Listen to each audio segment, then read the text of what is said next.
नमस्कार, राजस्थान संवाद में आपका स्वागत है। मैं हूं चेतना शर्मा आपके साथ। आज इस वीडियो में हम बात करेंगे राजस्थान के जातिगत समीकरण की। राजस्थान के चुनाव के पारंपरिक प्रतिद्वंदी कांग्रेस और बीजेपी यूं तो अपने वोट बैंक से प्रत्याशी तय करते हैं, लेकिन पूरे प्रदेश की बात करें तो जाट समुदाय एकमात्र ऐसा समुदाय है जिसे दोनों ही दल इग्नोर नहीं कर पाते। अनुसूचित जाति जनजाति की रिजर्व सीटों को अगर आप छोड़ देंगे तो बाकी बची सीटों पर सबसे ज्यादा टिकट जाटों को मिलते रहे हैं। दोनों दलों ने पिछले 3 चुनावों में औसतन 30-30 टिकट जाट समुदाय को दिए हैं। हालांकि ये समुदाय इससे संतुष्ट नहीं है और सबसे बड़ी कुर्सी यानी कि सीएम का पद चाहते हैं। राजस्थान की राजनीति में जाति हमेशा अहम भूमिका निभाती रही है। राजनीतिक दल भले ही सार्वजनिक रूप से स्वीकार ना करें, लेकिन चुनाव के समय टिकट मांगने वालों से सबसे पहले सीट के जातिगत समीकरण पूछे जाते हैं। हर टिकटार्थी नाम पते के बाद सबसे पहले उसकी सीट के जातिगत समीकरण ही बताता है। आंकड़ों की बात करें तो उनके अनुसार राजस्थान की 89% आबादी हिंदू, 9% मुस्लिम है। अनुसूचित जाति 18%, अनुसूचित जनजाति 14% है। और जातिगत समुदायों की बात करें तो सबसे ज्यादा 12% जाट है। इनके अलावा गुर्जर और राजपूत 9%, ब्राह्मण करीब 7.5%। अनुसूचित जनजाति में सबसे ज्यादा करीब 7% आबादी मीणा समुदाय की है। वहीं अगर बात करें SC/ST सीटों की तो अभी तक 59 सीटें SC/ST के लिए आरक्षित है। राजस्थान में विधानसभा की 200 सीटें हैं। इनमें से 59 सीटें अनुसूचित जाति और जनजाति के लिए आरक्षित है। इनमें अनुसूचित जाति के 34 और जनजाति के 25 सीटें आरक्षित हैं। हालांकि दोनों ही दलों ने पिछले तीनों चुनावों में अनुसूचित जनजाति को आरक्षित सीटों के मुकाबले ज्यादा सीटों पर टिकट दिए हैं। आरक्षित सीटों के बाद बची 141 सीटों पर सबसे ज्यादा औसतन 30-30 सीटें पिछले 3 चुनावों में जाट समुदाय को मिली हैं। इसके अलावा ब्राह्मण समुदाय भी ऐसा है जिस पर दोनों दलों ने फोकस किया है। बाकी समुदायों को पार्टियों ने अपने वोट बैंक के हिसाब से ही टिकट दिए हैं, जैसे कि बीजेपी ने वैश्य राजपूत समुदाय को ज्यादा टिकट दिए हैं क्योंकि ये इसके कोर वोट बैंक है। वहीं कांग्रेस का मुस्लिमों पर काफी फोकस रहा है। राजस्थान के उत्तर पश्चिम की बात करें तो सीकर, चूरू, झुंझुनू, हनुमानगढ़, बीकानेर, नागौर के साथ साथ जोधपुर, बाड़मेर और पूर्वी राजस्थान के भरतपुर और धौलपुर जिलों में ये समुदाय सबसे ज्यादा है। आमतौर पर ये कांग्रेस का वोट बैंक माना जाता है और इसीलिए कांग्रेस ने इन्हें बीजेपी से ज्यादा टिकट दिए, लेकिन बीजेपी भी इसे पूरी अहमियत देती हुई नजर आई। एक और महत्वपूर्ण बात कि कांग्रेस का वोट बैंक होने के बावजूद पिछले 3 चुनावों में बीजेपी के जाट प्रत्याशी कांग्रेस से ज्यादा जीते। इसका कारण 2013 का चुनाव कांग्रेस बहुत बुरी तरह हारी, सिर्फ 200 में से 21 सीटें जीती, जबकि बीजेपी 2008 और 2018 का चुनाव हारी तो सही, लेकिन हार बहुत बुरी नहीं थी।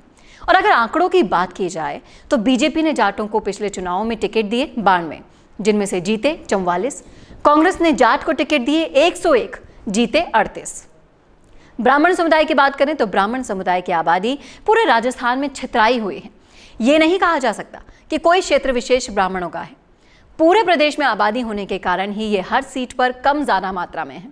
जाटों के बाद यदि किसी समुदाय पर दोनों दलों का एक जैसा फोकस रहा है तो वो ब्राह्मण है। यह आमतौर पर बीजेपी का कोर वोट बैंक माना जाता है और ये इस बात से भी साबित होता है कि बीजेपी के ब्राह्मण उम्मीदवार कांग्रेस के मुकाबले ज्यादा जीते हैं। आंकड़ों की बात करें तो पिछले चुनाव में बीजेपी ने ब्राह्मणों को टिकट दिए 57, जीते कितने 31। कांग्रेस ने टिकट दिए 59, जीते 17।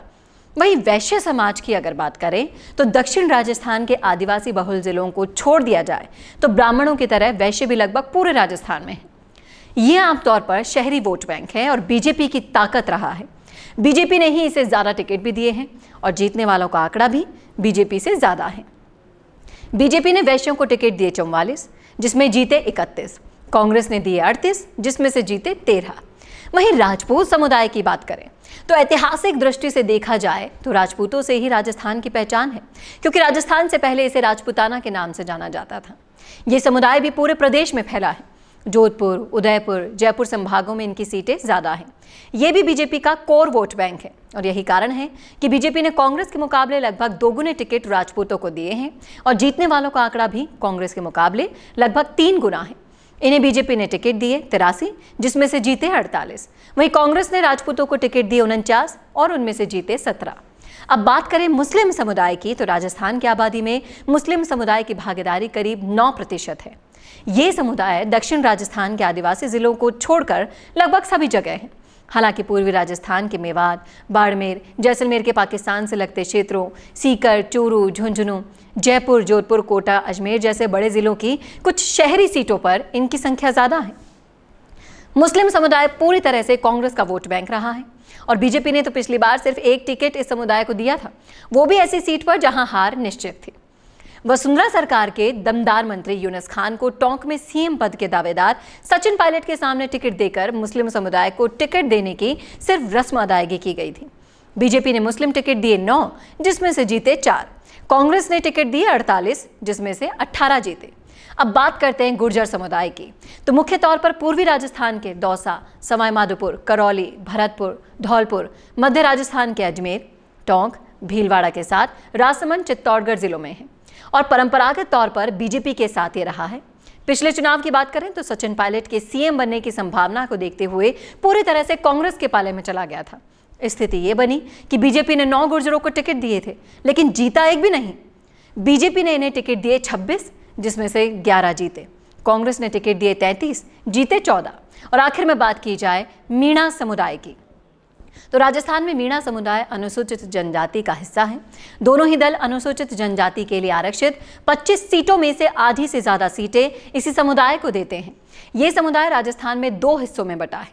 इनका एक हिस्सा पूर्वी राजस्थान के दौसा, सवाई माधोपुर और करौली जिले में है और दूसरा दक्षिण राजस्थान के आदिवासी बहुल जिलों में है।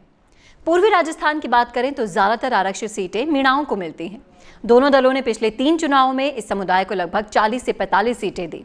चूंकि आरक्षित सीटें हैं, इसलिए करीब इतने ही जीतकर विधानसभा पहुंचे।